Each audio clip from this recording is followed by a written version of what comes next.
지금부터 오후 세션 시작하도록 하겠습니다.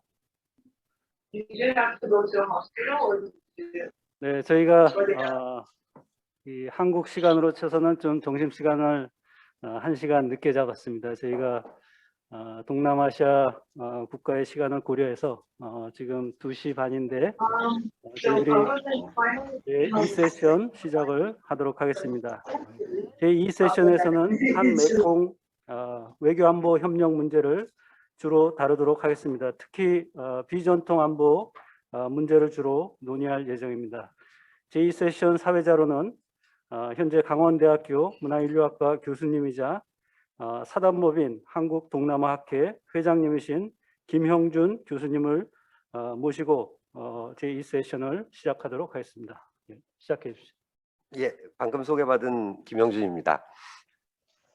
오늘 이렇게 재밌는 그 세미나의 사회를 볼 수 있게 돼서, 특히 두 번째 세션의 사회를 보게 돼서 너무나 즐겁고 영광이라고 생각을 합니다. 그래서 전통적으로 우리가 뭐 사람, 평화, 번영 이 세 가지를 놓고 그 한아세안 관계 혹은 한 뭐 메콩 관계를 얘기를 할 때 상대적으로 관심이 좀 덜했던 영역이 평화가 아닐까라는 생각을 합니다. 그러니까 그 뭐 인적 교류나 아니면은 경제 교류 영역에서 나타나고 있는 다양한 어떤 현상들과 비교를 할 때 상대적으로 이 뭐 그 외교 안보 협력 영역에서는 그렇게까지 눈에 띄는 가시적인 이야깃거리들이 많지 않았다고 생각을 하는데, 올해 들어 갑자기 이제 미얀마에서 민주화 혁명이 나타나게 되고, 그다음에 어떻게 보면은 우리가 이 미얀마 문제에 대해서 과거 동남아시아에서 전개됐었던 어떤 그 민주화 상황보다도 더 많은 관심을 가지고 그에 대해서 고민을 하고 있는 뭐 이제 이런 상황에 전개가 됐기 때문에, 어떻게 보면은 다시 한번 이 평화라고 하는 것들이 사람이나 아니면 번영을 위해서 정말로 가장 근본적인 그 원칙으로서 작동하고 있다라고 하는 점들을 다시 한번 이제 그 생각해 보도록 하는 그런 상황을 저희가 경험하고 있지 않나라는 생각을 합니다. 그래서 오늘은 이 미얀마에서 전개되고 있는 그 민주화 운동, 그리고 뭐 다양한 그 민주주의 항쟁 뭐 이런 부분과 관련돼서 세 분의 그 선생님들을 모시고 관련된 얘기를 나눠볼까 합니다.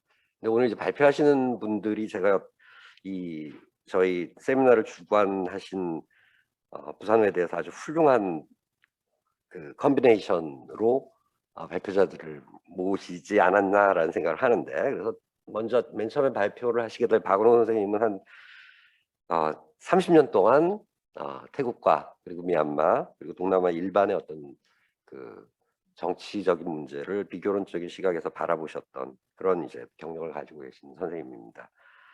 그다음에 두 번째로 발표를 해주실 마홍조 선생님은 그 미얀마 분이시고, 따라서 미얀마의 어떤 인사이더로서의 시각을 저희한테 오늘 전달해 주지 않을까라는 생각을 합니다. 그리고 세 번째 발표를 해주실 선생님은 이제 신진학자입니다. 그래서 결과적으로 보면 아주 오랫동안 동남아시아를 연구하신 선생님, 그리고 동남아 자체를 그 내부자적인 시각에서 지속적으로 경험을 하셨던 분, 그리고 아주 극히 최근에 그 이 동남아 특히 개발협력 분야에서 이 한메콩 문제에 대해서 연구를 해오셨던 신진학자의 얘기, 이렇게 세 그 이야기를 하나의 주제를 중심으로 해서 저희가 살펴볼 수 있게 돼서 아주 재미있는 프레젠테이션을 오늘 저희가 경험할 수 있지 않을까라는 말씀을 드리겠습니다. 그래서 제가 제일 걱정되는 부분은 이 세 분이 할 얘기가 너무 많을 것 같은 생각이 들어서, 특히 이제 저는 박은호 선생님은 잘 아는데 이분이 말을 시키면은 엄청나게 말을 오랫동안 하고 있기 때문에 이게 과연 1시간 반 내에 저희가 이 세션을 끝낼 수 있을까? 게다가 지금 저희가 이 문제에 대해서 그게 뭐 외교부가 됐던 아니면은 학자들이 됐던 아니면은 뭐 동남아시아에 아시아에 관심을 가지고 있는 일반인이 됐던 모두 다 뭔가 물어보고 싶은 뭐 이제 이런 상황이기 때문에 이 세 분 선생님 발표하시는 선생님들께 다시 한번 20분에서 25분 사이에 발표를 짧게 끝내주셔야지 나중에 플로어에서 알고 싶어하는 그런 문제들에 대해서도 선생님들의 그 의견을 받을 수 있다라는 그런 말씀 다시 한번 드리겠고, 특히 이제 박원홍 선생님께 한 20분 정도에 꼭 발표를 끝내 주셨으면 좋겠다라는 말씀 드리겠습니다. 그러면은 성공회대 정치학과 교수님이신 박원홍 선생님을 소개해 드립니다. 계시나요?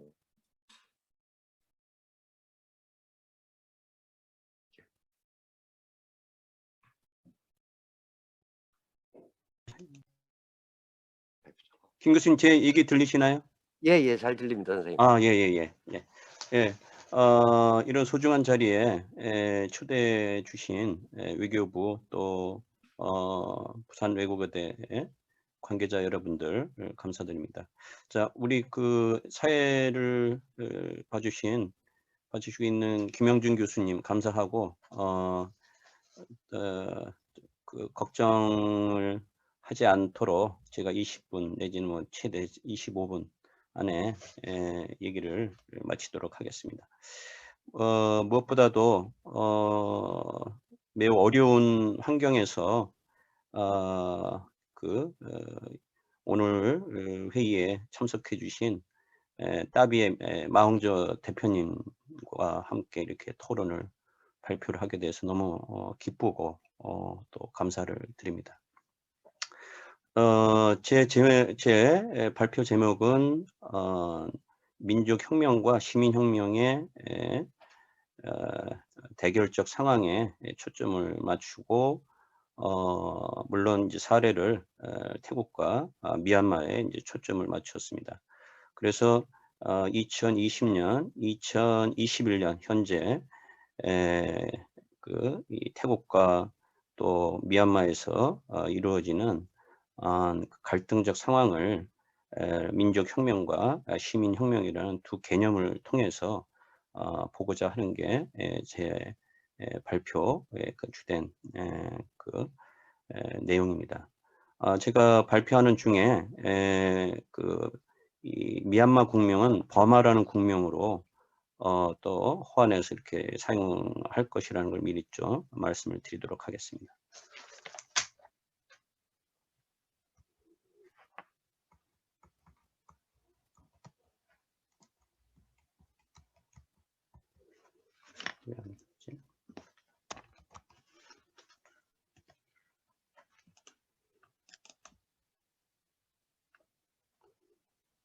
제가 이 사용하는 걸 제가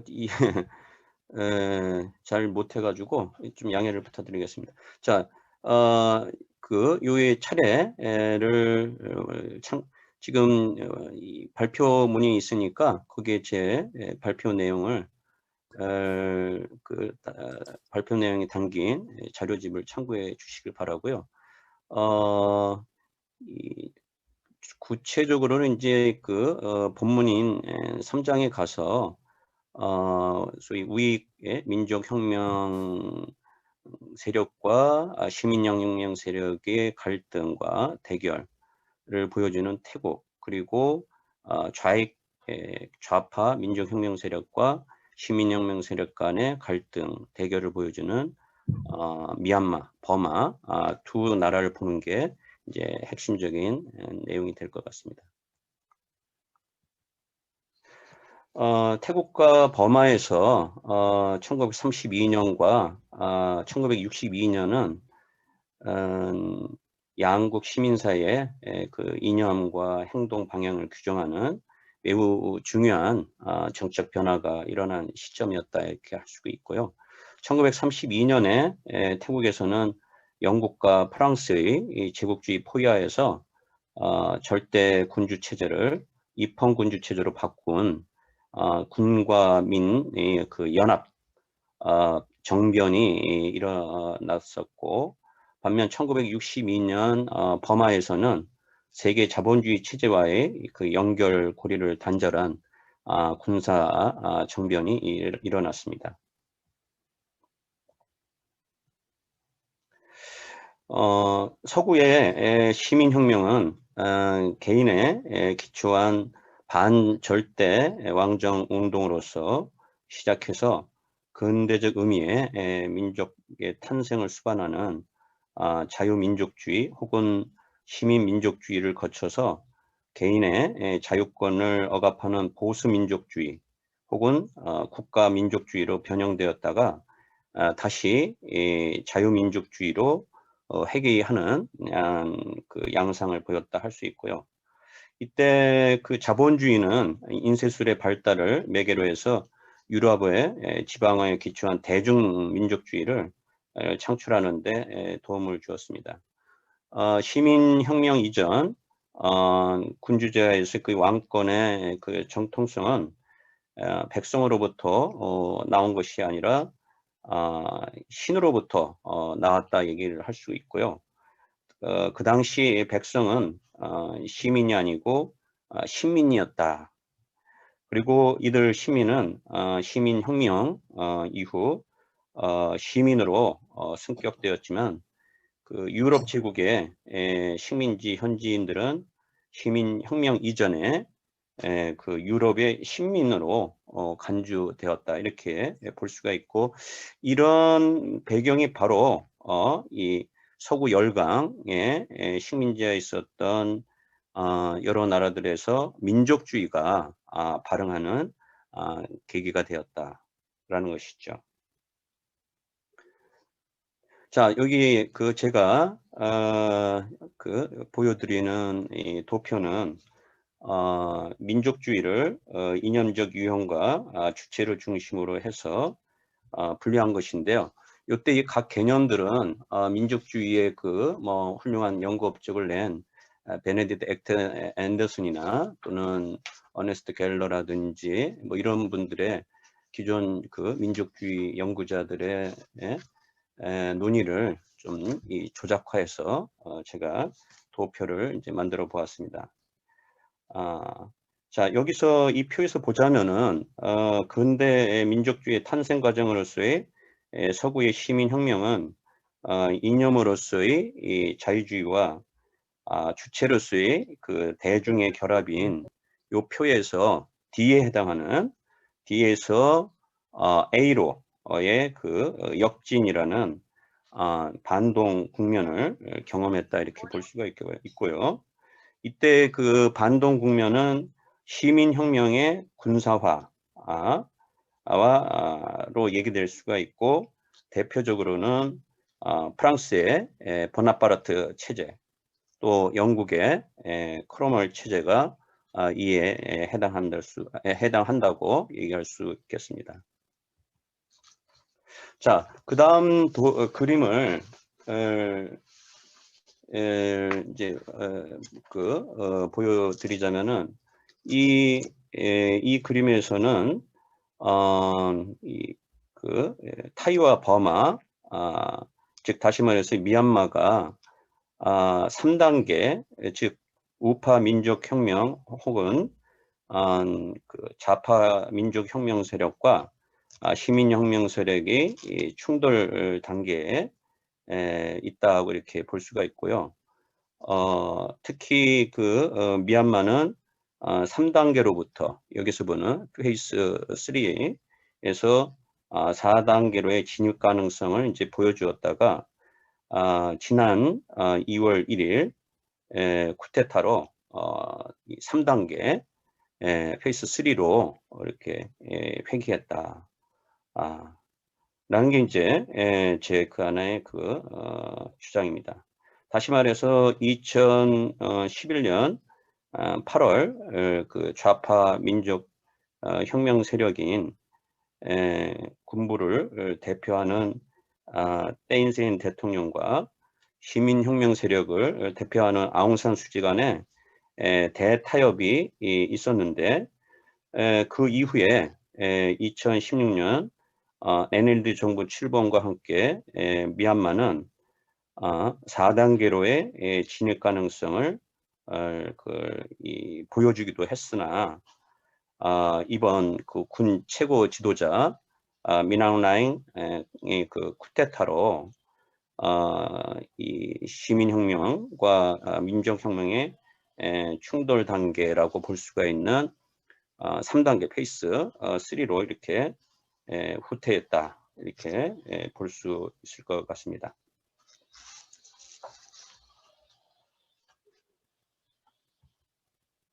자, 그러면은 그 말씀드린 대로 이 태국 사례를 보도록 하겠습니다. 태국에서의 그 민족혁명의 국가주의화의 그 경로를 보자면은 군부를 대표하는 1932년 이편혁명의 주역 피분 송크람의 경우 국가 통합 차원에서 라타니움 정책을 폈고요. 이 같은 맥락에서 피분 정부는 국호를 샴에서 타이로 이렇게 바꾸게 되죠. 또 문민파를 대표하는 이편혁명의 주역 뿌리드도 이 민족애를 호소하게 되는데요. 피분 뿌리디 양자 모두 관주도 민족주의에 호소하였다고 볼 수가 있습니다. 그러나 이 입지를 굳힌 피분 송크람이 이끄는 군부 세력은 제2차 세계대전에 진입하면서 군국주의적 민족주의로 경도된 반면 프리디는 일본 파시스트 제국주의 체제에 저항하는 자유주의적 민족주의자의 그 모습을 보여주었으나 전후 왕실 옹호 세력과 연대한 피분 송크람이 군부에 패하게 됩니다. 피분 송크람의 뒤를 이은 사릿 타나 장군은 타이식 민주주의를 제창함과 동시에 서구적 가치를 거부한다는 명분하에 정치적으로는 의회주의와 선거민주주의를 부정하였고 문화적으로는 서구 대중문화의 유입을 통제하게 됩니다. 반면 전통적 권위를 상징하는 국왕의 해외 순방을 적극 주선하였고 왕실의 전통 의례를 부활시켰으며 국왕과 왕비의 생일을 각각 아버지의 날, 어머니의 날로 이렇게 정했습니다. 푸미퐁 국왕도 사릿 타나락과 그의 측근 군부 엘리트들의 지지에 부응하면서 사회복지사업, 농촌개발사업, 교육사업에 적극 관여하게 되죠. 그리고 푸미퐁 국왕 스스로 불법에 따라 통치하는 전통적인 탐마라차의 카리스마를 구축하는 데 전력을 기울였습니다.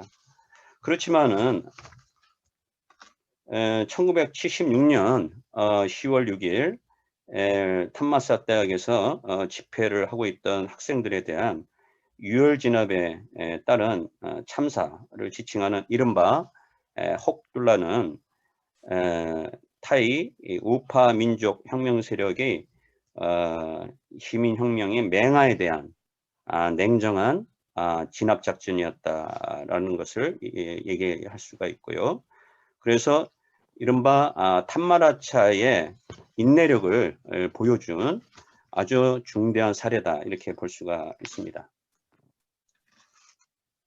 2000년에 들어와서 군부 왕실 소위 우파 민족혁명 동명 세력은 탁신 친낫왓이라는 신흥 대장본가 출신의 권력자가 포퓰리즘 정책을 매개로 지방 농민들의 정치의식을 일깨우고 민족, 종교, 국왕 3위일체론을 넘어서는 자유민족주의 단초를 조직하기 시작했는데 그러나 결국 2006년 9월 19일 왕실 수호라는 명분을 내건 쿠데타가 있게 되는 것이죠. 이후 태국 사회는 쿠데타를 지지하는 왕당파의 지휘하에 있는 옐로우 셔츠와 쿠데타를 반대하는 친타식 세력의 지휘하에 있는 레드 셔츠로 양분되었고요.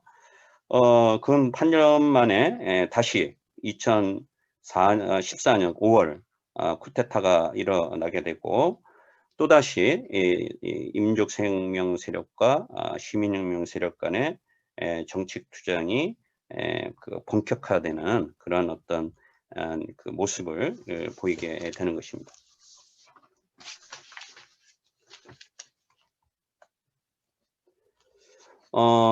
특히 2010년 4월 5월에 그 레드 셔츠의 대투쟁 이후 일종의 그 옐로우 셔츠와 레드 셔츠 간의 이제 대치 양상은 민족 종교 국왕이라는 관주도 국가 민족주의를 고수하겠다는 우파 민족 혁명 세력과 대중민족주의를 통해서 이를 돌파하여 자유민족주의를 뿌리내리겠다는 시민혁명 세력 간의 끝을 알 수 없는 기나긴 정치 투쟁으로의 진입을 의미하는 것이었다. 이렇게 볼 수 있을 것 같습니다. 그리고 2020년 작년에 청년들이 주도로 진행되었던 소위 왕실 개혁 운동도 이 같은 시민혁명 운동의 그 일환으로 이렇게 볼 수 있을 것 같습니다. 다음은 미얀마의 예입니다.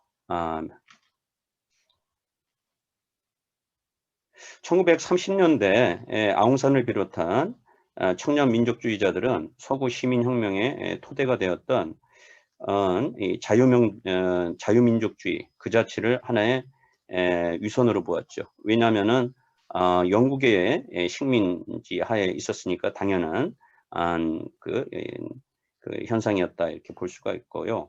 그래서 그 반발로 국가 민족주의를 근간으로 하는 레닌의 사회주의 혁명이나 파시즘에 대한 일정한 동경도 없지 않았습니다.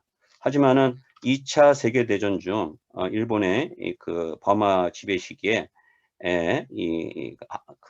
항일 투쟁이 있게 되면서 자유민족주의의 싹이 다시 돋았다 이렇게 얘기할 수가 있습니다. 당시 그 아웅산 장군은 버마 민주주의의 8가지 요소를 거론하였는데요. 생산수단의 국유화, 노동자의 권리와 사회보험 보장, 인민의 관점에 토대한 사법제도 구축 등이 여기에 포함되었고요.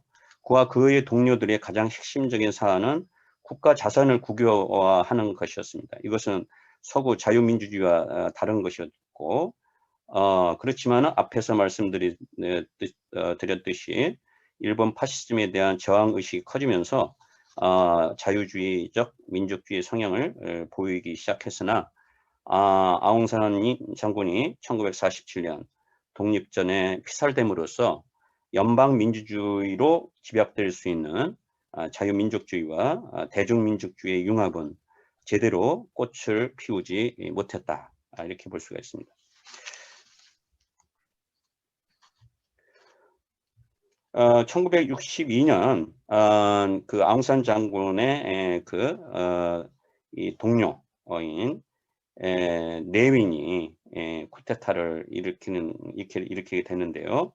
이것은 이 종족 간 갈등과 반파시스트 인민자유연맹 내에 그 내분이 심화 가운데에서 일어난 셈이다 이렇게 볼 수가 있고요. 당시 그 군사혁명위원회는 중국 소련식 명령형 경제와 유사한 사회주의 경제체제 수립 계획을 발표하고 버마 사회주의 계획당 BSPP를 이제 창당하게 됩니다. 내위는 이 정당을 제외한 모든 정당들을 해체시키고 그러면서 군사정부는 점점 더 권위주의화 되어가죠. 교육자, 학생, 언론 그리고 소수 민족들을 포함한 정치적 행동주의자들은 이에 거부를 하기 시작하게 되는데요. 1962년 6월 학생 시위들을 향해 군이 발포를 하게 되면서 희생자가 발생하였고 또 63년 시위가 재발하자 대학이 1년간 폐쇄되기도 합니다. 64년에 다시 학교가 문을 열었지만은 사회과학 전공 학생들의 정치 활동이 통제되고 기술 분야만이 이제 강조되는 이러한 변화를 겪으면서 교육 수준은 계속 악화되게 됩니다. 결국 이 민족 이 혁명 정부는 극단적 국가 민족주의인 파시즘과 유사하게 지성주의를 혐오하는 그런 모습을 띠게 되는 것이죠. 특히 경제의 범활한 기치하에 1962년부터 65년까지 국유화가 대대적으로 그러나 무계획적으로 이제 강행되는데요.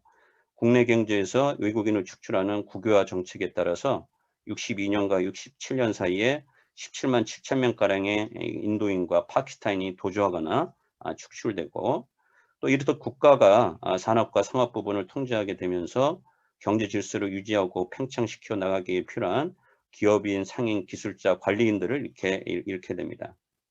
1974년 중엽 광범위한 시위가 나라를 뒤흔들게 되는데요.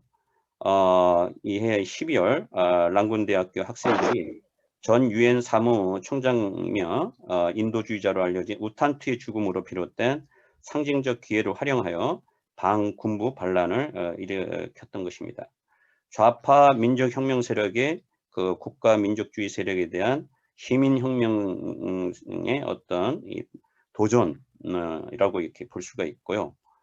이어서 우리에겐 너무나 잘 알려져 있는 1988년 8월 8888 민주항쟁이 관주도 국가 민족주의에 저항하는 자유민족주의를 이념하는 대중민족주의적 성격의 시민혁명의 어떤 상징적인 의미를 이제 보여주게 되는 것입니다. 이어서 2007년 다시 승려들 중심의 대대적인 반군부 시위, 이른바 샤프론 혁명이 일어나게 되는데요. 시위대에 대한 그 군부의 유혈 진압을 국제사회가 고강도로 이제 비난하게 됩니다. 서방의 반대에도 불구하고 버마를 회원국으로 받아들인 아세안도 이 불만을 표시하게 되는데요. 그러나 이제 그 버마 군부, 즉 미얀마 군부는 이에 아랑곳하지 않고 규율 민주주의 로드맵에 따라서 2008년 5월에 신헌법을 통과시키고 2010년 11월에는 총선을 실시하고 2011년 2월에 의회를 구성하여 같은 해 3월에 군부 출신의 떼인세인을 수반으로 하는 신정부를 이제 출범시키게 됩니다.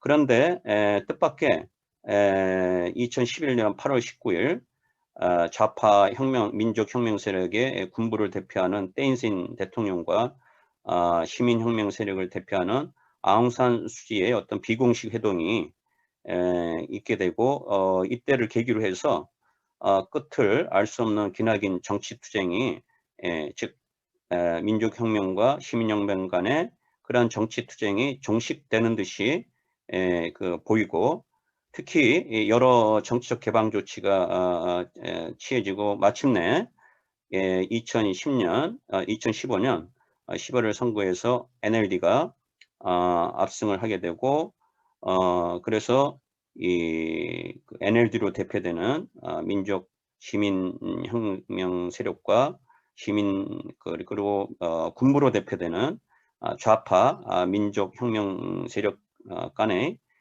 공정과 화해의 미래가 이제 주목을 받게 되었으나 지난 2월 1일 쿠데타로 공정과 화해의 미래는 다시 어둡게 되었다, 이렇게 얘기할 수가 있습니다. 결국 제가 이제 얘기 드린 거는 태국에서의 그 우파 민족혁명과 또 버마에서의 좌파 민족혁명 세력 공이 국가 민족주의로 귀결됨에 따라서 이 시민혁명과 충돌할 수밖에 없는 상황으로 이게 진전이 되었고, 이것은 이 소위 좌우파 민족혁명의 어떤 형성 진화 위기의 수순이다라고 얘기할 수 있고요. 그래서 이러한 이 민족혁명 세력들이 시민혁명 세력과 어떻게 화해하고 타협하느냐가 이제 관건이 되는 것이죠. 그리고 국가의 안정과 평화, 그리고 민주주의 정착, 나아가 지역 안정에도 이것이 필수 불가결하다는 것을 서구 유럽의 역사가 보여주고 있다라는 점입니다. 그래서 이러한 이 타이와 미얀마에서의 이 민족혁명과 시민혁명 간의 갈등의 어떤 역사적 경로는 국가적 화해, 민족 화해를 이 국가 소위 중요한 의제로 삼아야 하는, 또 삼고 있는 아세안 국가들에게도 많은 시초점을 주는 사례다, 이렇게 생각이 듭니다. 그래서 저는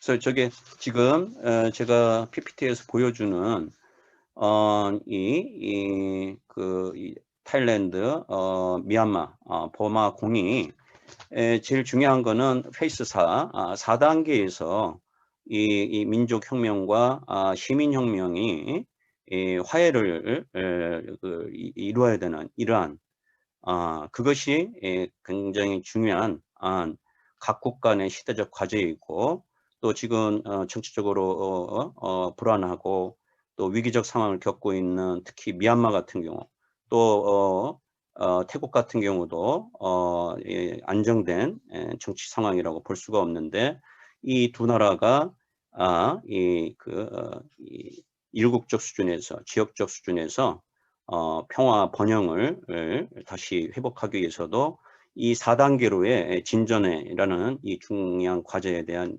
인식이 굉장히 소중하다, 중요하다는 것을 말씀드리고자 했습니다. 예, 이상입니다.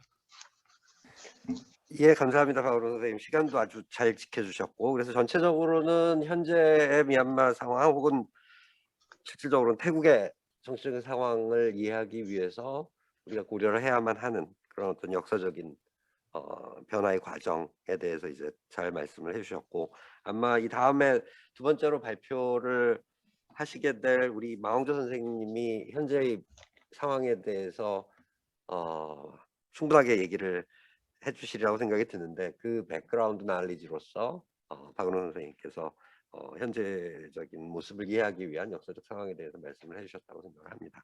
그러면 이어서 마홍조 선생님께서 그 88세대의 관점에서 바라본 미얀마 사태라는 이제 주제로서 정말로 1988년 혁명에 참여를 하셨던 미얀마 분으로서 현재의 상황에 대해서 어떻게 이해를 하고 계시는지를 저희한테 이제 잘 말씀을 해주시라고 생각을 합니다. 예, 그럼 선생님 말씀을 해주시죠. 네, 안녕하세요. 버마에서 인사드리는 마홍조입니다.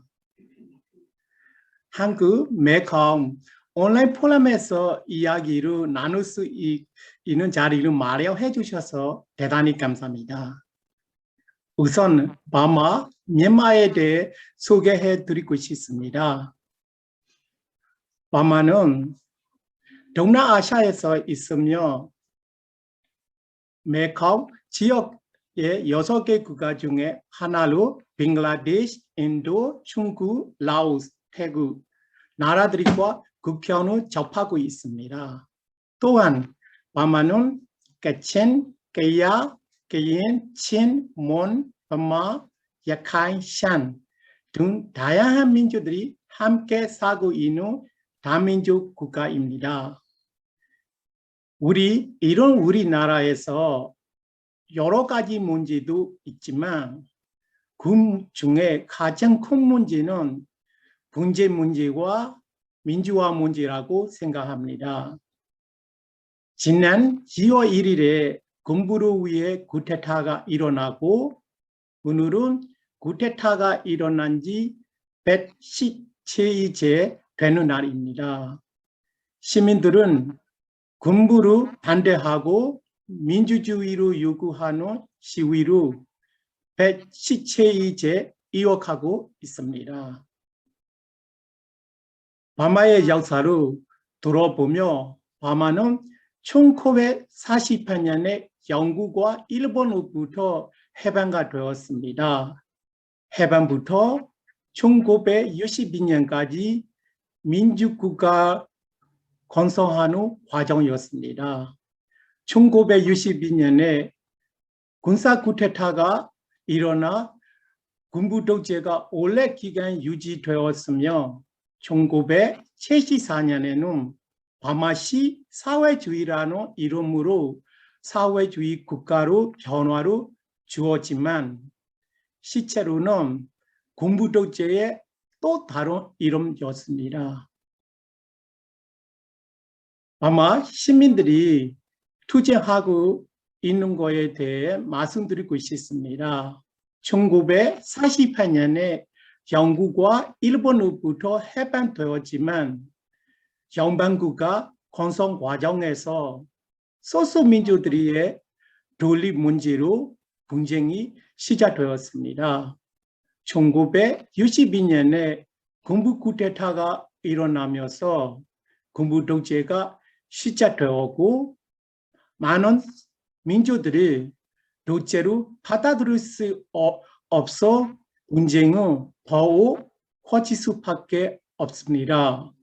도시에서 시민들이 민주주의를 요구하는 것처럼 카렌, 가친, 몬, 아라칸, 친 등 다양한 민주들은 군부에 대해 막선 무장투쟁으로 독립, 집단자치관, 평화 등은 요구를 해왔으며 이는 구치적 형태의 교정으로 전개되는 양상으로 보입니다. 그래서 바마에서는 내정이 발생한 지 70년이 넘었다고 이야기를 할 수 있습니다. 1988년 판리기 민주행정으로 군부 독재로 무너뜨렸지만 곧 바로 군부 쿠데타가 일어났습니다. 2007년에 셰프론 혁명이라는 하는 순인들이 이끄는 민주행정이 일어났습니다. 또 다시 올해 2월 1일에 군부를 위한 쿠데타가 세 번째로 일어나기 때문에 시민들의 민주화 요구하는 민주투쟁은 100일이 정도로 쉽지 않고 진행 중입니다. 독재를 무너뜨리고 위해 저희 시민들이 계속 투쟁을 하고 있습니다.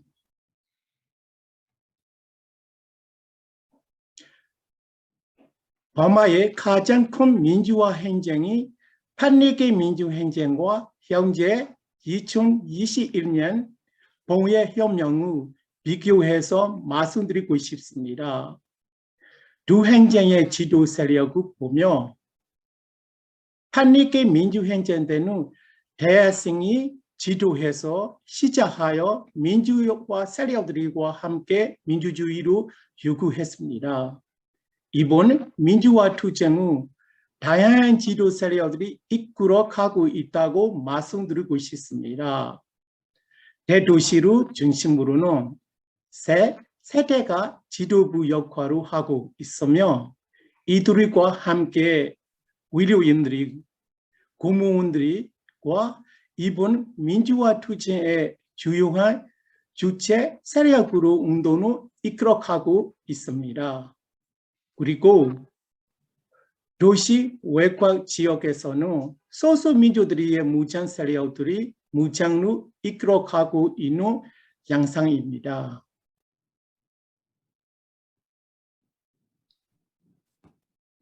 계속해서 두 행정의 공통점을 말씀드리겠습니다. 1988년과 2021년 투쟁의 공통점은 군부 독재 타도 그리고 민주적 연방국가 건설입니다.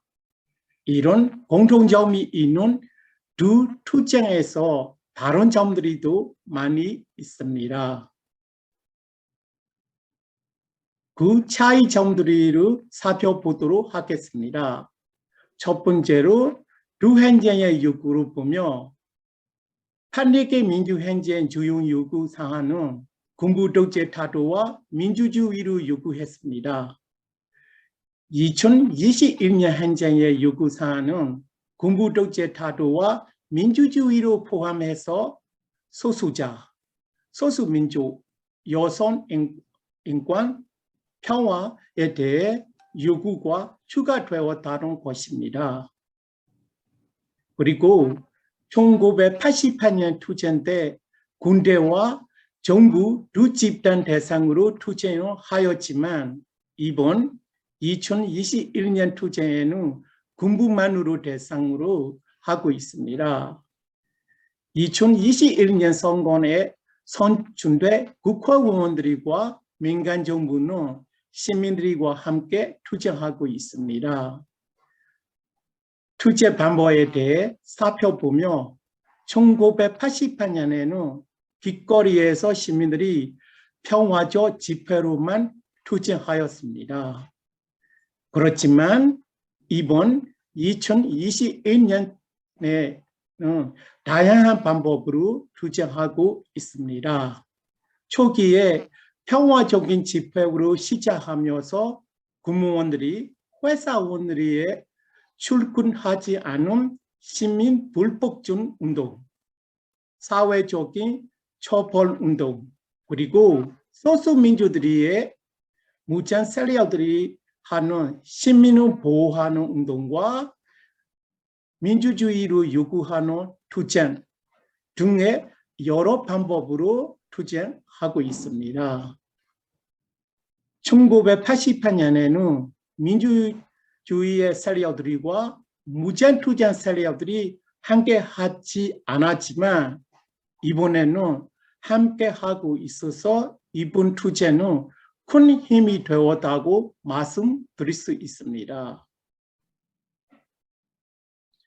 언론 상황을 보며 1988년에 구형방송과 구형신문밖에 없는 상태에 있지만 이번 2021년에 민영방송과 신문 그리고 SNS까지 다양한 미디어로 활용하고 있습니다. 언론을 통해 현재 상황은 국내뿐만 아니라 국제적으로도 공유되고 있어서 이번 투쟁에는 세계 관심과 연대가 많고 특히나 한국 시민사회로부터 많은 지지와 지원을 받고 있습니다. 1988년대는 고립된 상태로 원로의 이 투쟁을 했다며 이번 투쟁은 전국같이 전 세계의 시민들과 함께 하고 있다고 생각합니다. 마지막으로 국제 투자에 대해 말씀드리고 싶습니다. 1988년까지 군부는 바마시 사회주의 국가로 운영하고 있기 때문에 국제적인 투자는 많지 않았습니다. 지금 2021년에는 세계 각국의 기업으로부터 많은 투자 유치와 협력 사업을 통해 국가 경제로 운영하고 있습니다. 하지만 바마의 대부분의 기업들은 군부가 소유 혹은 관여하고 있는 군부의 소유물입니다. 이렇게 두 행정의 공통점도 있지만 차이점도 있는 모습을 보이고 있으며 특히 이번 2021년 투쟁에서 좋은 점이 많아졌다고 말씀드릴 수 있습니다. 이런 좋은 점이 많은 2021년 행정의 긍정적인 부분에 대해 살펴보도록 하겠습니다. 첫째는 여성의 참여입니다. 많은 여성들이 앞장에서 사우하며 지도 역할을 하고 있는 모습이 이번 투쟁에 무엇보다 가장 큰 변화라고 볼 수 있습니다. 경제, 교육, 보건 등 많은 부분이 멈추고 시민들이 많이 힘들어온 상황이지만 시민들이 서로 나누고 보호하고 있는 모습을 볼 수 있습니다. 이런 부분이 100일 넘게 시민들이 어려운 중에서 투쟁을 계속 이어가는 힘이 됐다고 믿습니다. 70년 전부터 자치권과 평등을 위해 투쟁해온 소수민주들의 무장 투쟁 세력들과 민주주의를 요구하고 있는 시민들의 연대가 변화된 부분이라고 하겠습니다. 아쉽겠지만 로힝자족 문제로 국제사회로부터 많은 비판을 받았던 민주 세력들과 버마 시민들은 이번 투쟁 통해서 로힝자족을 비롯한 소수민족과 새로운 관계를 만들어가고 있는 점에서 긍정적으로 볼 수 있습니다.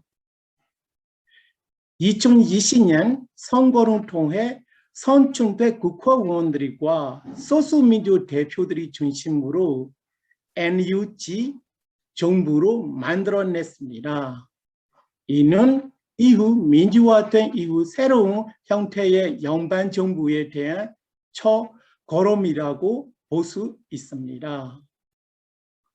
국제사회의 관심과 지지, 특히나 한국 시민사회와 정부로부터 전폭적인 지지와 연대를 받고 있어서 이번 투쟁은 반드시 승리하리라 믿습니다.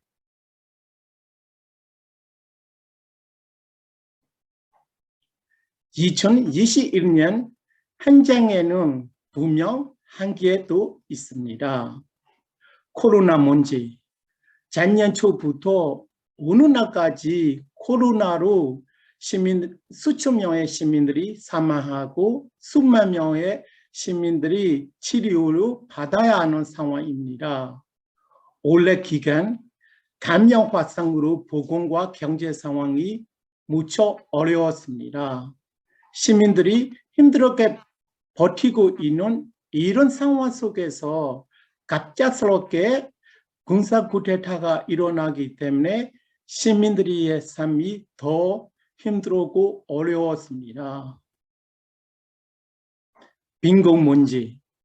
버마는 UN 최빈국 중에 하나입니다. 국제 시민사회가의 지원이 오고 있다고 하지만 버마는 보건, 교육, 경제 등 모든 것이 무너졌으며 시민들의 삶은 무척 어려운 상황입니다. 비인간적 군대에 대해 이야기하고 싶습니다.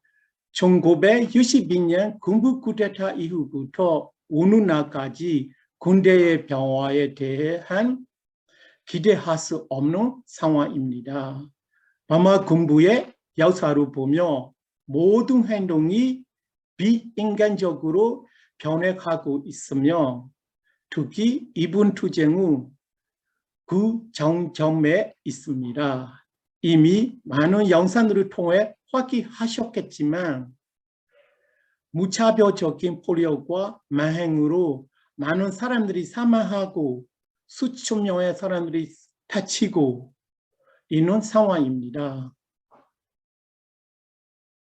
중국과 러시아, 버마 군대의 관계에 대해 말씀드리고 싶습니다. 버마 군부는 세계 시민들이 반대하고 있는 것에 대해 잘 알고 있을 것입니다. 이런 국제 시민사회의 반대에 대해 신경을 쓰고 있지만 동시에 중국과 러시아 같은 나라의 배후에서 지켜줄 것이라고 믿고 있기 때문에 쿠데타를 계속 유지할 수 있고 군부를 지원하고 있는 이런 나라들이 있기 때문에 결국은 자기들이 승리할 수 있다고 군부는 믿고 군사 쿠데타로 포기하지 않고 있다고 생각합니다. 경제적인 국제 투자. 모든 국가는 세계 다양한 국가들과의 교역과 교류를 통해 경제 발전을 이루고 있습니다. 다만 버마에 대한 교역과 투자는 결과가 군부에게 힘을 실어주는 행위라고 말씀드리고 싶습니다. 1988년 판리기 민주행정 이후 오랜 기간 버마에 대한 투자를 중단할 것을 국제사회에게 요청을 해왔습니다. 이제 다시 국제사회에 요청드립니다. 버마에 대한 투자를 중단해 주시기 바랍니다. 민간정부 인정 문제. 2020년 선거를 통해서 선출된 국회의원들과 소수민주 대표들이 중심으로 한 민간정부 NUG를 인정하라고 시민들이 유엔과 국제시민사회에게 요청하고 있습니다. 국제시민사회는 버마의 민간정부를 지지한다는 것으로 표현을 하고 있지만 아직도 공식적으로 인정하지 않아서 민주화 운동에 큰 한계가 되어 있다고 생각합니다. 현재 버마의 공식적인 정부는 옥지 NUG입니다. 매 온라인 비롯한 군부 쿠데타 세력은 불법적으로 정권을 차단한 불법 세력입니다.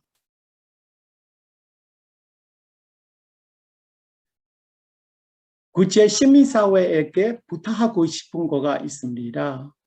이렇게 크고 많은 한계들이 있지만 우리들이 투쟁이 반드시 승리할 수 있도록 함께 해주셨으면 하는 것을 요청드립니다. 군부 독재 세력의 만행과 군사 쿠데타 중단 요구하기. NUG를 공식적으로 인정하기. 버마에 대한 투자 중단하기. 군부의 지지를 보내고 있는 중국과 러시아가 지지를 중단할 수 있도록 요구하기. 마지막으로 해드리고 싶은 이야기는 저희 버마 시민들이 요구하고 있는 민주주의, 인권, 평화를 위해 함께 해주셨으면 좋겠습니다. 버마 평화, 메콩 버마 평화에서 메콩 평화, 아시아 평화까지 함께 가겠습니다. 여러분, 제 발표로 들어주셔서 감사합니다. 저와 버마 시민들이 민주화가 될 때까지 사우할 것입니다. 감사합니다. 예, 감사합니다. 마홍조 선생님께서 아주 설득력 있게 그 현재 상황을 1988년 상황과 이제 비교를 해서 설명을 해주셨고, 따라서 어떻게 보면은 이런 그 이전에 유사한 상황과 비교했을 때 나타나는 차이점으로 인해서 그 결과 역시도 1988년과는 다른 그런 결과가 나타나지 않을까라고 저희가 훨씬 더 강하게 기대할 수 있게 해주는 그런 자료를 잘 제시를 해주셨습니다. 그렇게 하고 저보다 훨씬 한국말로 잘 이렇게 설득력 있게 전달해 주시는 것 같아서 참 제가 이렇게 말하기가 좀 쑥스럽네요. 그다음에 마지막으로는 이제 홍문석 교수님께서 이제 이런 어떤 미얀마 상황 속에서 우리가 한국과 메콩 국가 간의 이 국제협력, 개발협력을 어떻게 바라볼 수 있을지에 대한 흥미로운 아이디어를 주시리라고 생각을 합니다. 그럼 홍문석 선생님께서 발표를 시작해 주시죠. 네, 감사합니다. 네, 저는 오늘 발표를 맡은 부산외국어대학교 국제개발협력 전공의 홍문숙 교수입니다. 앞서서 얼마나 오늘 접속하기 어려우셨을지 상상이 되지 않는 우리 망조 선생님께서 참석해 주셔서 감사드리고, 또 현장의 목소리를 이렇게 정책이나 이런 학술 세미나에서 듣는 게 쉽지 않은 기회인 것 같습니다. 그래서 조직하신 선생님들께도 이제 감사 말씀드리고요. 저는 실은 2008년에 미얀마 처음 방문하고 나서 2011년부터 본격적으로 미얀마 국제개발협력, 주로 ODA 분야에서 일을 했습니다. 근데 지난 10년 좀 넘는 시간 동안 제가 이제 현장에서 했던 사업들이나 제가 발간한 모든 연구들은 우리나라 공적개발 원조나 한국의 재원을 통해서 이루어졌습니다. 그래서 저는 어떻게 보면 이제 미얀마 그 민주화의 저도 이제 혜택을 받은 세대라고 할 수 있을 것 같습니다. 제 이전에 연구하신 많은 분들은 주로 이제 미얀마나 메콩 그 국경 지역에서 주로 연구를 하셨고요. 이제 본토에 들어갈 수 있는 허가가 없었는데 이제 미얀마 개혁 개방을 거치면서 저는 이제 양 정부 허가를 통해서 대규모 이제 연구 작업들을 할 수 있는 좀 운이 좋은 세대였던 것 같습니다. 그러다 보니까 자연스럽게 이제 2011년부터 20년까지 미얀마 그냥 10년 동안 그 민주주의 전환 과정을 또 볼 수 있었고요. 또 빈곤에서 벗어나서 그 더 나은 삶을 희망하는 사람들의 그런 희망, 열망, 그리고 실제로 이제 새로운 그 체계를 만들어가는 이제 미얀마인들의 그런 역량 같은 것도 굉장히 볼 수 있었습니다. 그래서 놀라운 변화를 받고, 또 이제 지난 117일간 지난 10여 년 동안 진행됐던 개혁의 그 끝이 이제 성공을 이제 이루지 못하고 이제 어떤 한계에 봉착한 것 같아서요. 굉장히 좀 마음이 안타깝습니다. 그런 의미에서 오늘은 그렇다면 이제 미얀마 상황에 근거를 해서 한국과 또 이제 메콩적 전체에서 어떻게 우리가 이것을 고민해 볼 수 있을지, 제 개인적 경험을 약간 뒤로 하고 오늘은 좀 약간 좀 거시적이고 약간 매조적인 입장에서 한번 살펴보도록 하겠습니다. 오늘 제가 사용한 이제 PPT에 여러 가지 이제 이미지 자료들이 있는데요. 주로 이제 CDM 활동하시는 분들의 이미지를 활용했기 때문에 이 이미지 사용에 대해서는 이제 제가 좀 여러분들의 양해를 구하고 사용했음을 미리 말씀드리겠습니다. 우선 지난 117일 동안 미얀마에서 일어났던 굉장히 놀라운 이제 민주주의 시도와 이제 체제를 정착하는 과정 중에 실제로 이제 한 사회 안에 민주주의 전환이라는 게 이론과 다르게 얼마나 어려운 것인가, 이렇게 아름답게 단계적으로 매트릭스에 나타난 것처럼 진행되지 않는다는 과정들을 저희가 보게 된 것 같습니다. 특히 이제 미얀마는 지난 10여 년 동안 이제 원조 세계의 달링이라고 불릴 정도로 수많은 원조가 몰렸고, 또 많은 이제 그 외교적이고 경제협력, 외교협력, 국제개발협력 다차원적인 차원에서 볼 때 그 수많은 협력들이 이제 확장되는 곳이었기 때문에요. 이런 의미에서 미얀마에서 지난 117일 동안 진행된 상황들이 굉장히 좀 놀랍기도 합니다. 그 이제 CDM 이제 활동들이 한 60여 정도 굉장히 이제 깊게 이제 확장이 됐었고요. 그리고 나서 이제 쿠데타가 일어나고 나서 한 60일, 50일에서 60일 전환되는 시점부터는 조금 후에 말씀드린 보호 책임의 원칙이라고 하는, 그러니까 유엔의 다자 기구들이 보호 책임 원칙을 발동해야 된다라고 하는 구체적인 시민들의 요청이 있었습니다. 이거는 국제학적인 입장에서 볼 때 굉장히 고민할 거리를 많이 제공한다고 생각하고요. 그리고 이제 시민들이 이제 적극적으로 이제 2020년에 있었던 총선에서 선출된 의원들을 중심으로 실은 CRPH라고 하는 연방과 하원 의원들을 대표하는 약간 임시정부 형태의 CRPH를 구성을 하였습니다. 그러니까 CRPH가 한 30에서 한 40여일 정도 활동을 하고 곧장 국민통합정부 혹은 민족통합정부라고 불리우는 내셔널 유니티 거버먼트를 출범하게 됩니다. 내셔널 유니티 거버먼트, 민족통합정부 혹은 국민통합정부는 노아앙산 수치와 우민조를 이제 대통령으로 하고, 이제 노아앙산 수치를 이제 고문으로 둬서 실제 선출된 권력들이 정부의 수장이 될 수 있도록 하였고요. 내각의 이제 새로 구성된 내각의 대부분의 장관들은 실제 의회에 이제 국회의원들로 구성이 되고, 연방의회 의원으로 구성이 되고요.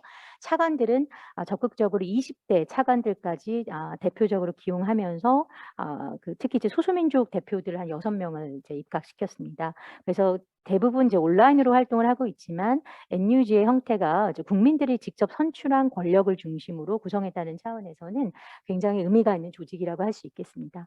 전 세계적으로 지금 NUG를 이제 국가의 정부라고 이제 인도르즈한 국가는 아직 없습니다만 전 세계적으로 수많은 특히 이제 쿼드와 함께 활동하는 많은 국가의 이제 의회들이 적극적으로 NUG를 지지하는 형태를 보이고 있고요.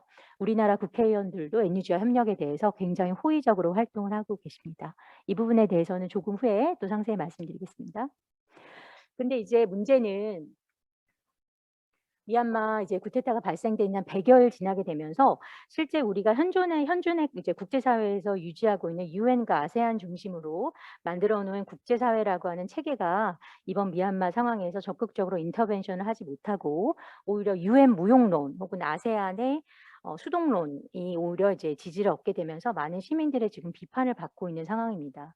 이 와중에 이제 국제사회의 효과적인 개입이 다자 차원에서도 한계가 너무나 드러났고 양자 차원에서도 주저하는 상황이 일어나게 되면서 이 와중에 이제 시민들이 직접 이제 무장을 하는 무장 세력들과 연대함으로써 굉장히 위험한 다중 내전의 위기에 초입에 와 있다고 저는 판단하고 있습니다. 이런 다중 위기의 차원의 상황을 혁명이라고 하는 단어로 표현하기에는 굉장히 위험하고 지금 새롭게 이제 민주주의 세대의 전환기에 성장한 청년들에게 무기를 들라고 하는 것은 굉장히 위험한 일이다. 쉽게 이렇게 선동해서는 안 된다라고 하는 저는 굉장히 이제 냉정한 생각을 가지고 있습니다. 이런 게 미얀마에서 우리가 정말 원하지 않는 것은 다중 내전입니다. 그래서 인명이 이제 평화의 이제 그 밸런스가 깨지고 또 많은 청년들이 이제 밀림이나 정글이나 국경으로 가서 이들이 이제 아임드 밀리시아로 성장할 수 있는 환경을 만들어서는 절대로 안 된다. 그렇다면은 이제 국제사회가 다자적으로 혹은 소다자적으로 양자적으로 해야 할 일이 아직은 있다라고 이제 생각하는 것에 제가 스탠드 포인트가 먼저 있음을 말씀드리겠습니다.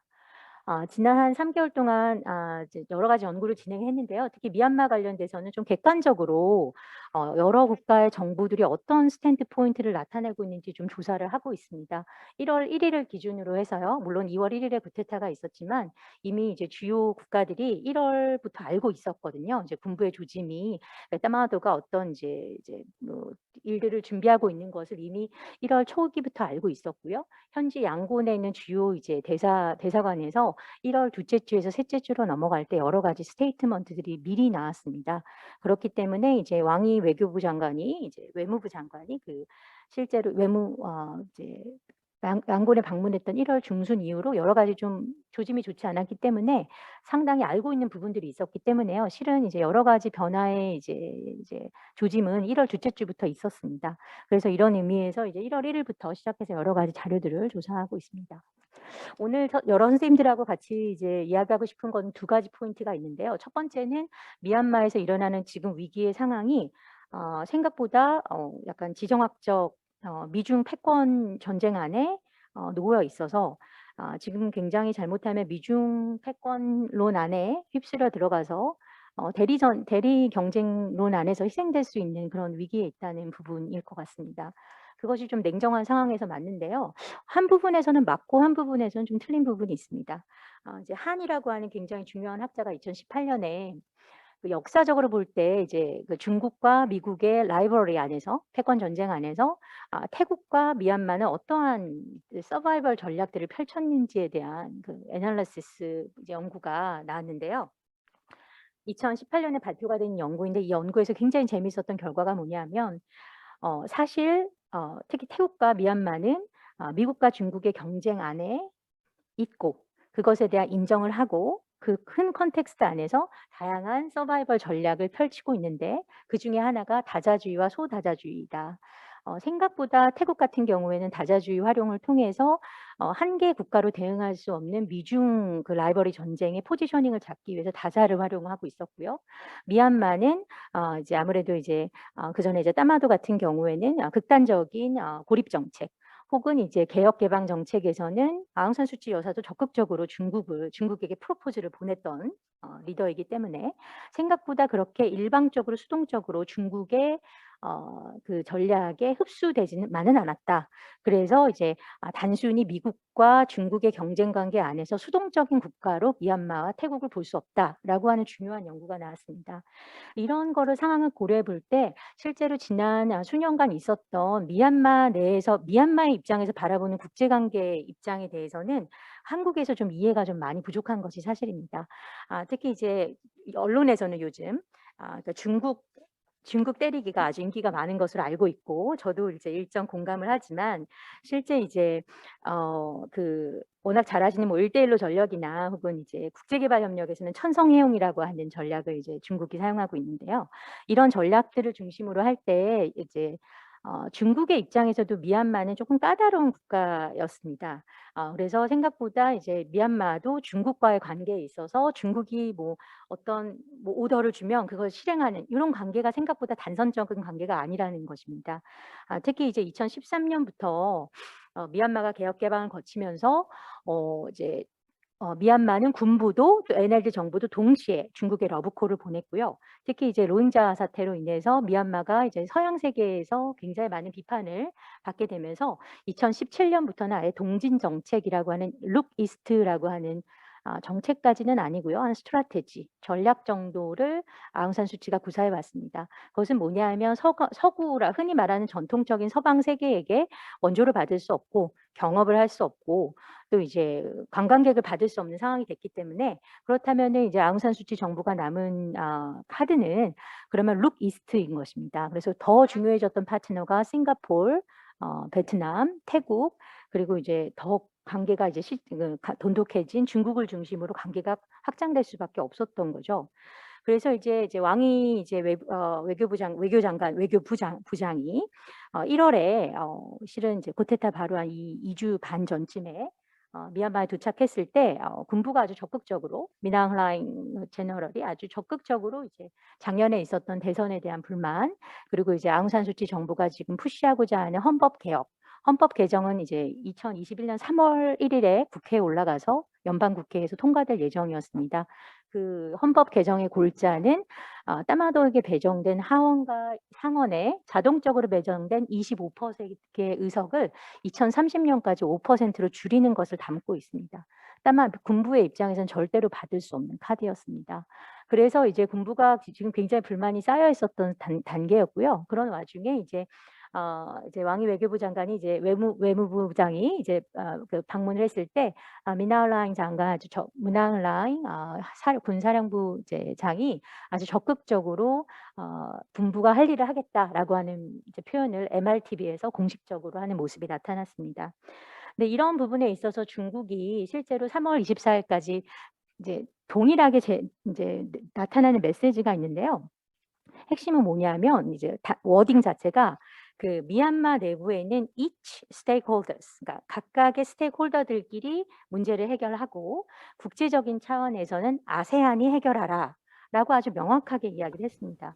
그래서 이제 중국의 입장에서는 어떤 스테이크홀더가 되든지 상관이 없을 수도 있을 것 같습니다. 군부가 되든지 아니면 이제 아웅산 수치 NLD 정부가 다시 들어오든지 간에 미얀마 안에 이제 정치적 안정이 혹은 균형이 중요하고 그런 의미에서 이제 중국의 입장에서는 아세안에게 카드를 넘긴 것이죠. 영국은 완전히 반대된 입장을 보였습니다. 실제로 이제 영국이 최근에 발표된 G7 스테이트먼트라든지 아니면 UN에서 나오려고 했으나 빨간 펜이 되어서 모두 다 삭제가 된 여러 가지 선언문과 이제 그런 성명서 같은 내용들의 초안을 실제 영국이 다 잡고 있었고요. 영국이 실제 펜대를 들고 직접 초안을 작성했습니다. 그런 의미에서 영국은 아주 적극적으로 영국의 이제 의회와 정치인들과 영국의 시민사회들까지 함께 이번에 이제 미얀마의 사태에 대해서 적극적으로 목소리를 내고 있고요. 특히 도미닉 랍이라고 하는 포린 세크레터리가 아주 적극적으로 팀이 아예 구성을 해서 다양한 형태의 제재를 구사하면서 아주 적극적으로 영국이 이런 작업을 리딩하고 있습니다. 이제 지금 새로 들어오는 바이든 정부도 이 문제에 대해서 굉장히 민감한 상태입니다. 중국이 가장 원하지 않는 카드는 중국의 바로 앞마당이라고 중국이 생각하고 있는 미얀마에 미국이 이제 세력이 확장되는 것이겠고 미국의 입장에서도 가장 원하지 않는 것이 지금 이 상황이 유지되면서 중국의 영향력이 더 확장되는 것을 원하지 않을 수도 있을 것 같습니다. 그렇다면 이제 미국과 중국의 입장에서는 어느 정부가 되든지 미얀마 안에 균형을 유지할 수 있는 거버넌스가 가장 우선적으로 고려될 수 있을 것 같고요. 그런 의미에서 미국의 경우에는 UK와 공조 체제를 운영하고 있습니다. 영국과 미국의 공조 체제로 적극적으로 유사한 방법의 경제 제재, 정치 제재를 아주 꼼꼼한 형태로 거의 2주마다 하나씩 발표를 하다가 지금 4월 초기까지 여러 가지 제재가 나오다가 지금 잠깐 멈춘 상태입니다. 그다음 전략이 지금 부족한 상황이기도 한 것 같습니다. 그런 의미에서 이제 US의 입장은 이런 부분이 있고요. 근데 저는 굉장히 좀 놀라웠던 것이 실제로 이제 미얀마 내부에서 영향력이 큰 실제 재원을 들고 있는 스테이크홀더들이 누구일까라고 생각해 보면 자연히 ADB, 월드뱅크, 그 다음은 일본, 중국 이렇게 내려가다가 한 7위에서 8위쯤 가면 한국이 있습니다. 그럼 그 사이에는 어떤 스테이크홀더들이 있느냐? 바로 이제 싱가포르, 베트남, 타일랜드 같은 국가들이 양자, 다자, 경협, 그 다음에 정부 간 협력 모두 다 상위 탑 10에 랭크가 되어 있는데요. 그중에서 아주 전통적으로 영향력 있는 일본이 공식적으로 굉장히 보수적인 위치를 취하고 있는 것이 굉장히 좀 놀랍습니다. 그래서 이제 2월 1일에 쿠데타가 일어난 이후에 2월 3일에 이제 포린 미니스터가 어떤 스테이트먼트를 낸 이후에 이제 외교부와 그 같이 관계하는 모든 유관 기관들이 모두 다 별도의 스테이트먼트를 내는 것이나 혹은 프레스 컨퍼런스 언급하는 것을 굉장히 극도로 자제하고 있습니다. 이것은 아마 일본 시민사회에서도 이번 이제 미얀마 상황에 대해서 굉장히 큰 반향이 많지는 않은 상태인 것 같고요. 한국과 굉장히 좀 대비된다라고 할 수 있겠습니다.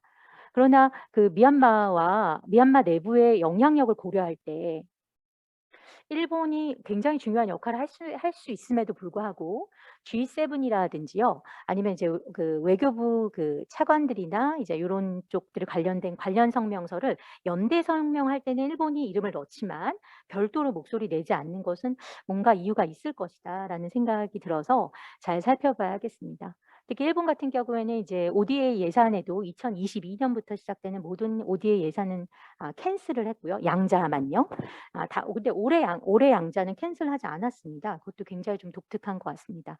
그래서 지금 현재 지금 양자 ODA의 경우에는 워낙 이제 ODA 같은 경우에는 이제 경협이나 혹은 그 외교적으로 일어나는 그런 자금과 다르게 현장에 직접 임플리멘테이션이 되는 펀드이기 때문에 현장의 영향력이 큰데요. 전 세계적으로 지금 거의 대부분 양자 ODA는 펜딩한 상황이거나 캔슬해서 그 재원을 국경이나 혹은 이제 론자 캠프나 혹은 다른 지역으로 혹은 다자 채널로 넘기고 있는데 지금 그런 과정에 있어서 일본의 포지셔닝이 좀 명확하지 않은 상태입니다. 앞으로 좀 잘 지켜봐야겠습니다.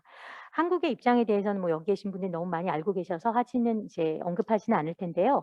한국 같은 경우에 처음에 여러 가지 이제 외교부에서 중요한 성명서를 내실 때 저는 캐나다 건인 줄 알고 다시 들여다봤습니다. 왜냐하면 다른 국가의 이런 정치적 문제에 대해서 한국 정부가 신남방 정책 생기기 전에 이런 목소리를 낸 적이 없었고요. 이번에는 적었고요. 그런 의미에서 이제 이번에 나왔던 여러 가지 그 외교부의 여러 중요한 대응들이 좀 굉장히 놀라웠고 또 반가운 부분이 일정 있었고요. 특히 우리가 새롭게 시작하는 신남방 정책의 기치와도 잘 조화가 되는 것 같아서 굉장히 좀 인상 깊었고요. 이것은 이제 어떤 한 정부의 부처가 푸시한다기보다는 동시에 우리 시민들이 적극적으로 지금 나서고 있어서 그런 것이 아닌가라고 좀 생각을 해봤습니다. 이런 이제 복잡한 다자 상황들 안에서 실제 저희가 살펴볼 수 있는 카드가 다자적으로 볼 때는 이제 유엔이 있고 아세안이 있고요. 그다음에 양자들의 연합이라고 할 수 있는 G7과 이제 쿼드 등이 있는 것 같습니다.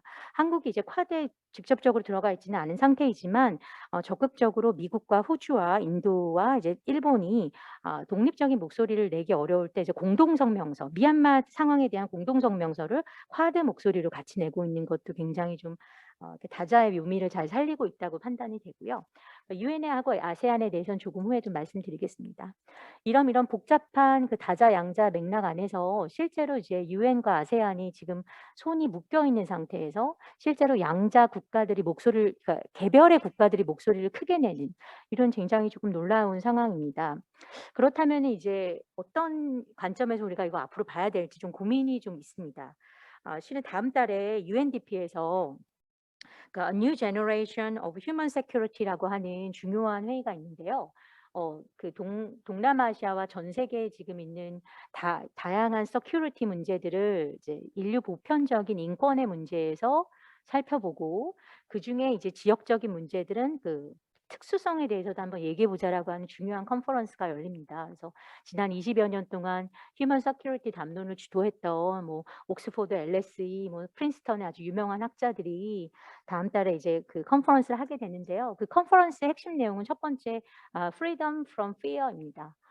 이 얘기는 뭐냐면은 생각보다 지금 전 세계적으로 그 국제적인 상황이 오히려 악화되면서 많은 나라 국가에 있는 시민들이 예전에 물론 뭐 2차 세계대전 같은 뭐 냉전 같은 맥락은 아니지만 새로운 형태의 공포에서 자유로움을 얻지 못하고 있다라고 보았고요. 두 번째로는 이제 freedom from the want라고 해서 실제로 지금 진행되고 있는 팬데믹 상황이나 팬데믹 상황 이후에 일어날 여러 가지 그 멀티페이스드 휴머니테리안 크라이시스가 지속이 되면서 오히려 인간 개발 지수가 떨어지고 빈곤이 악화되고 개발도상국이나 오히려 최빈국으로 나락으로 돌아가게 되는 이런 일들이 있을 것이라는 것입니다. 그 전통적인 이제 뭐 하드 그런 아주 막 그런 냉전 위주의 막 그런 안보가 아니라요.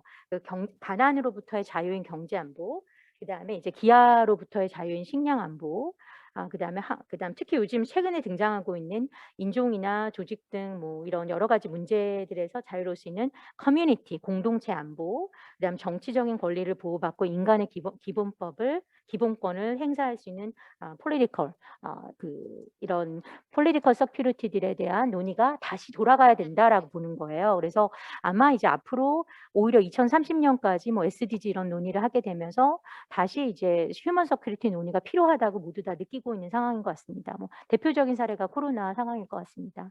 이제 대략 이제 발표를 마무리해야 되는데요.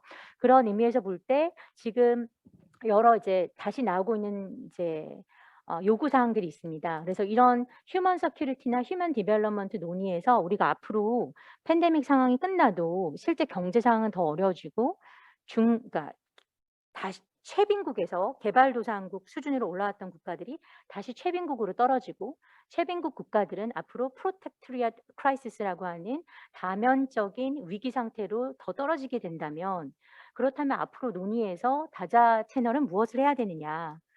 많은 이제 개발도상국이 요구하고 있는 요청은 첫 번째 prevent, react, rebuild라고 하는 국제사회에서 강조하고 있는 휴먼 서큐리티의 1990년대 만들어진 프로토콜로 다시 돌아가 달라. 그리고 이것을 지켜달라. 두 번째는 responsibility to protect라고 하는 보호 책임의 원칙을 지켜달라. 실은 이것은 어떤 legally binding한 유엔의 그것이 아니고요. 구속력이 없습니다만 그럼에도 불구하고 최근에 개발도상국 특히 정치적으로 이제 여러 가지 시민권의 위기에 처해 있는 많은 국가들이 R2P 논의를 많이 하고 있습니다. 선진국에서는 전혀 와닿지 않는데요. 개발도상국에서는 국제사회가 인터벤션 할 수 있는 포인트가 여기에 있다. 리비아에서 부분적으로 적용했던 R2P를 왜 시리아에서 적용하지 않았으며 왜 이번 미얀마 사태에서 R2P를 적용하지 못하느냐. 이게 실은 이제 안보리 결의 1970호에 들어가 있고요. 2021년에 11년에 리비아 사태에서 부분적으로 적용된 바 있습니다. 그러나 이거는 케이스 바이 케이스라고 저는 생각을 하는데 실제 이것이 뭐 국제사회에서 안착된 게 아니기 때문에 R2P가 미얀마 사경에서 적용이 안 됐고 실제 R2P의 적용에 대한 미얀마 시민들에 대한 구체적인 요구에 유엔이 답하지 못하였습니다. 이런 의미에서 이제 여러 가지 좀 레슨 런트가 있을 것 같습니다. 첫 번째는 앞으로 다자주의를 어떻게 봐야 될 것이냐. 다자주의를 이번 미얀마 사태를 중심으로 볼 때 그냥 다자주의를 존중한다는 것만으로는 조금 충분하지 않다. 특히 이제 유엔 안보리 중심으로 하는 거대한 굉장히 무겁고 굉장히 정치적인 과정을 요구하는 거대한 다자주의가 작동이 잘 안 될 수도 있겠다라고 한다면은 그 하위에 있는 좀 유연한 메조 단위의 다자 채널도 있지 않겠느냐. 이런 논의들이 최근 이제 많이 좀 이제 고개를 들고 있다고 생각을 하고요. 그런 의미에서 볼 때 약간 디플로매티컬리 미스매치가 있다고 생각을 합니다. 그래서 이제 유엔에게 요구하는 여러 가지 디만드는 높아지는데 유엔의 조직은 무겁고 그 안에서 중국과 러시아를 파스해서 결정할 수 있는 사안이 없다는 것이죠. 그렇다면 그 하위 단위에서 약간 멀티 바일라터럴 그럼 바이래터럴 디벨롭먼트 혹은 디벨롭먼트 서브 리저널 코퍼레이션 같은 여러 가지 매칭이 일어나야 된다. 이것이 가능할 것이냐 앞으로 우리가 앞으로 좀 많이 살펴봐야 될 것 같습니다. 그런 의미에서 볼 때는 이제 UK하고 US, 영국과 미국이라고 하는 거대한 파워만 볼 것이 아니라 실제 동남아시아에서 실제 현장에서 영향력이 있는 특히 경제협력 분야에서 뛰어난 현실적인 영향력을 행사하고 있는 다양한 중견 국가들과의 협력이 더 강화돼야 될 것 같습니다. 그런 의미에서 태국과의 관계, 싱가포르, 베트남, 캄보디아, 라오스와 더 가깝게 가는 것이 오히려 지역 안정에 한국이 기여할 수 있는 바가 아니겠느냐. 특히 이제 메콩 지역에서 갖고 있는 중국의 어마무지한 파워를 생각할 때 우리는 좀 더 아시안 파트너들과 가깝게 소프트하게 가는 것이 우리의 이제 강점이 될 것이다라고 저는 감히 생각을 합니다. 그런 의미에서 이제 그동안 이제 어떤 멀티라테럴 코퍼레이션이 굉장히 UN 뉴욕 중심, 파리 중심으로 돌아갔다면 그 눈을 컴켄으로, 그 눈을 푸놈펜으로, 그 눈을 이제 치앙마이로 돌리는 작업들이 필요할 것 같습니다. 그런 의미에서 이제 이렇게 여러 가지 좀 생각을 해봤고요. 한국의 입장에서는 지금 논의되고 있는 아시아 민주 기금이라고 있습니다. 하태경 의원이 최근에 발의를 했는데요. 이런 부분에 있어서도 이제 좀 적극적으로 멀티라터럴하게 갈 수 있는 방법들이 있지 않을까. 그래서 이제 아세안 입장에서는 이제 인도네시아에 있는 AH 센터가 있거든요. 거기에서 이제 이 문제를 해결해 달라고 요청을 했습니다. 그래서 AH 센터와 함께 아시아 전체의 이제 평화 구축에 대한 특히 이제 평화 구축이 부담스럽다면 평화와 뭐 교육 뭐 이런 식으로 엮을 수도 있을 것 같아요. 그런 작업을 할 수도 있고 저희가 많은 경험을 갖고 있는 메콩 인스티튜트와도 좀 더 가깝게 협력할 수 있을 것 같습니다. 메콩 인스티튜트는 워낙 프로젝트도 많고 이제 특히 이제 인프라스트럭처 개발 분야에서 워낙 프로젝트가 많다 보니까 굉장히 바쁜 조직일 거라는 생각이 드는데요. 최근에 이제 리더십에서 여러 가지 새로운 아젠다들이 나오고 있습니다. 특히 이제 소셜 코이전 같은 부분들, 이코노미 앤 이노베이션, 버너러빌리티 이런 주제들을 다뤄야 하는 거예요. 근데 이런 프로그램이 지금 메콩 인스티튜트에 없습니다. 메콩 인스티튜트의 수많은 프로젝트들은 대체적으로 중국과 발전해 왔기 때문에요. 한국이 지금 푸시하고 있는 HDP라고 하는데요. 휴머니타리안 디벨롭먼트 피스 넥서스라고 하는 이런 아젠다들을 가감히 녹여서 새로운 프로그램들을 좀 창의적으로 개발해 볼 수 있지 않을까 싶습니다. 태국의 니다나 CMU 같은 기관들은 워낙 중요한 기관들이기 때문에 이런 기관들과 함께 민주주의라고 하는 단어가 좀 부담스럽다면 함께 글로벌 시티즌십 같은 이런 이니셔티브를 통해서 좀 연성으로 소프트하게 함께 협력할 수 있는 방법들이 있지 않을까 생각해 봅니다. 제가 좀 시간이 지나서 여기서 마무리하도록 하겠습니다. 감사합니다. 예, 감사합니다. 송동인 선생님께서 어떤 이런 정치적인 위기 상황 속에서 저희가 고려를 해볼 수 있을 만한 그런 어떤 협력 방안에 대한 아이디어들을 제시를 해주셨습니다.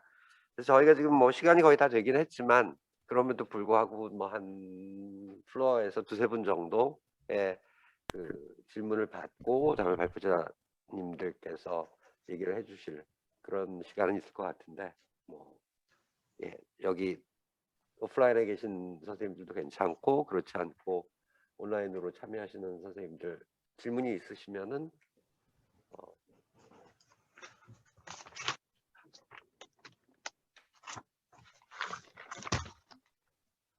예. 네, 안녕하십니까. 저 외교부 아세안국의 정혜희 심의관입니다. 세 분의 발표 굉장히 흥미롭게 잘 들었고요. 제 질문은 지금 미얀마에서 참여해 주신 멍저 선생님께 드리겠습니다. 한국말로 하는 게 괜찮습니까? 네. 네, 한 가지 궁금한 거는 그 88 사태, 민주항쟁 사태 당시의 군부의 성격과 그리고 지금 그 군부의 성격이 다른 점이 어떤 점이 다른지 그 inhumanity of the military라고 해주셨는데 이게 특별히 더 지금의 그 군부가 더 인휴메인하다고 느끼시는 그런 부분이 어떤 부분이 있는지 또 사회 경제 구조적으로 군부가 차지하는 역할이 어떻게 달라졌는지 좀 말씀해 주시면 감사하겠습니다. 네, 그 1988년 우리 민주행정 전에 버마는 버마시 사회주의 국가로 운영하고 있어요. 그래서 그때는 군대는 정부 아래에서 있습니다. 그래서 그때는 88년대는 우리 시위할 때는 시위가 나오고 그 다음에 시위로 마해하다가 군부 쿠데타가 일어났습니다. 지금 2021년 선거, 2021년은 우리 그 시위로 하다가 군데타가 일어나서 시위가 일어났습니다. 이 둘 차이가 또 있습니다. 그래서 또 하나가 정부 밑에 88년대 정부 밑에서 군대가 있고 지금 상황이 아웅산수지 정부가 있겠지만 우리 아시다시피 버마는 그 지난 5년간 버마에서 정부가 두 가지라고 이야기는 하고 있잖아요. 군대도 따롭게 정부처럼 따롭게 운영하고 있고 아웅산수지 정부도 따롭게 운영하고 있어요. 그래서 제가 보기에 88년대 군대와 2021년의 군대가 차이점이 많이 있다고 있습니다. 그래서 88년대 군대 대장이 정부의 제일 높은 사람 내윈이 시키는 대로 군부 쿠데타로 하라고 해서 하게 되는 거고 이번에 쿠데타는 자기의 마음으로 쿠데타로 일어난 것 같습니다. 두 군대에 대해 제가 보면 2012년에 쿠데타 매아웃라인가 제일 나쁜다고는 제가 그렇게 생각했습니다. 네, 그래서 지금 버마의 변화에 대해 우리가 지금 시민들이 생각이 군대와 대화할 수 있는 상태가 아니다라는 거로 보고 대화 방식부터 끝까지 싸우하는 방식으로 가고 있습니다. 네. 또 한마디로 하자면 비인간적인 인간이라고 말할 수 정도 매아웃이 너무나 악한 사람이라고 생각할 수 있습니다. 예. 또 다른 아이고 대사님께서 예, 그 마홍조 대표님 이 발표 잘 들었습니다. 제가 두 가지 간단한 질문을 드리겠습니다. 첫째는 그 미얀마 사태를 둘러싸고 그 아세안이 이 국제사회에 너무 취약한 모습을 보이고 있어서 아세안이 과연 그 미얀마 사태 해결을 위한 충분한 정치적인 그 의지를 발휘할 수 있겠느냐 하는 데 대한 그 의문의 목소리가 많이 나오고 있는데 지난번 자카르타 아세안 특별 그 정상회의 이후에 지금 현재 뭐 뚜렷한 그 움직임이 없는 것 같은데 혹시 뭐 마쿠에서 그런 특별한 그 움직임이 감지되고 있는지 그걸 하나 알고 싶고요. 두 번째 질문은 지금 국제사회에서는 이 미얀마 군부가 이 태국 모델에 관심이 굉장히 많다. 태국은 2014년 쿠데타 주도 세력이 2018년인가 그 총선에서 승리해서 지금 계속 집권하고 있는데 Why not us? 태국은 저렇게 하고 있는데 우리 미얀마도 왜 할 수 없냐? 미얀마는 상원 하원에서 각각 그 4분의 1 의석을 군부가 이렇게 보장을 받고 있는데 왜 우리는 안 되느냐? 그래서 아마도 그 관찰의 핵심 포인트는 지금 미얀마 군부가 그 태국 모델을 아주 집중적으로 그 연구를 하고 그 모델을 미얀마에 어떤 이식시킬 수 있는 현실적인 방안이 뭔지 거기에 대해서 이제 고민을 하고 있다는 그런 관찰이 많이 있거든요. 이게 어느 정도의 신빙성이 있는지 이 태국 모델을 미얀마에 그대로 이식시킬 수가 있는지 그런 데 대해서 그 생각을 갖고 계시면 좀 듣고 싶습니다. 네, 감사합니다. 네, 우선 아세안에 대해 말씀드리고 싶습니다. 아세안 회의 전까지는 저희 시민들이 아세안에 대해 많이 기대하고 있습니다. 아세안 회의하고 나서 시민들이 아세안에 대해 기대는 잃어버리고 없고 지금 아세안보다 아세안 안에 있는 각 국가들에 대해 기대하고 있습니다. 지금 네, 기대하고 있습니다. 그래서 아세안도 아세안 정체도 저희 범말이나 동남아시아의 민주화나 인권 문제에 관심 없다고 저는 그렇게 보고 있습니다. 그래서 앞으로도 아세안을 기대하는 것보다 아세안 안에 있는 각 국가에 대해 기대하는 거가 더 낫지 않을까, 희망이 있지 않을까라고 생각하고 있습니다. 지금 국내에서 지금 텔레비에서 지금 군부도 계속 보도하고 있습니다. 아세안의 밤에 대해 자기들이 환영하고 있지만 지금은 아세안과 밤을 수 있는 시기가 아니다. 조금 지켜보고 그때 환영하겠다는 소식을 계속 군부 쪽에서 내고 있습니다. 그리고 대구 모델에 대해 말씀드리고 싶습니다. 1988년대 쿠데타로 일어날 때 그때 군인들이가 불러오는 모델은 인도네시아 모델 것 같습니다.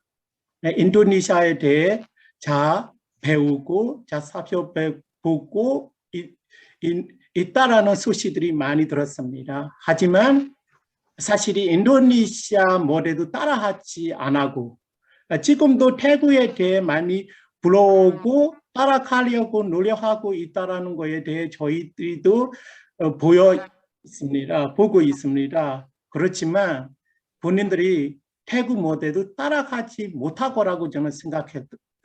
본인들이 스스로도 지금 연구도 하고 있지만 그리고 저희 시민들이 입장에서 인도네시아에도 따라가지 못하게 태국에서 따라가지 못하게 이번 투쟁 통해서 군대의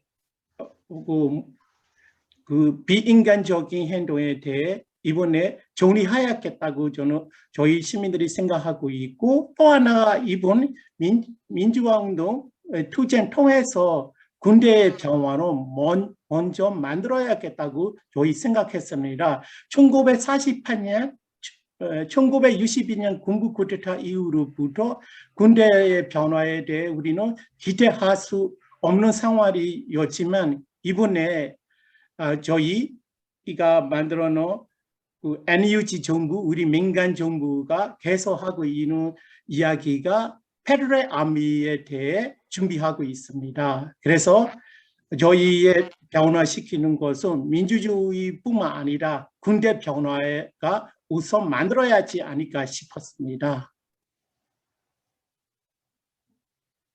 예, 감사합니다. 저희가 마운드 선생님 얘기를 더 들을 수도 있고 또 하고 싶은 질문도 훨씬 많으리라고 생각이 들지만 저희가 원래 예상했었던 이제 세션 시간을 좀 넘었기 때문에 여기에서 두 번째 세션을 마치도록 하겠습니다. 그래서 두 번째 세션에 참가를 하셔서 발표를 해주신 선생님들 그리고 토론을 해주신 선생님들 그리고 열심히 경청을 해주신 선생님들께 감사드리고 여기서 두 번째 세션을 마치도록 하겠습니다.